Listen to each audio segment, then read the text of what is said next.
اور ان کو نوح کا قصہ پڑھ کر سنا دو جب انہوں نے اپنی قوم سے کہا کہ اے قوم، اگر تم کو میرا اپنے درمیان رہنا اور اللہ کی آیتوں سے نصیحت کرنا ناگوار ہو تو میں تو اللہ پر بھروسہ رکھتا ہوں، تم اپنے شریکوں کے ساتھ مل کر ایک کام جو میرے بارے میں کرنا چاہو مقرر کر لو، اور وہ تمہاری تمام جماعت کو معلوم ہو جائے اور کسی سے پوشیدہ نہ رہے، پھر وہ کام میرے خلاف کر گزرو اور مجھے مہلت نہ دو۔ اب اگر تم نے منہ پھیر لیا تو تم جانتے ہو کہ میں نے تم سے کچھ معاوضہ نہیں مانگا، میرا معاوضہ تو اللہ کے ذمے ہے، اور مجھے حکم ہوا ہے کہ میں فرما برداروں میں رہوں۔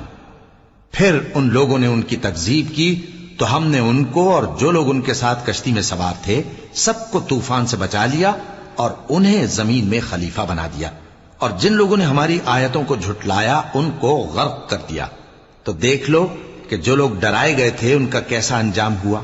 پھر نوح کے بعد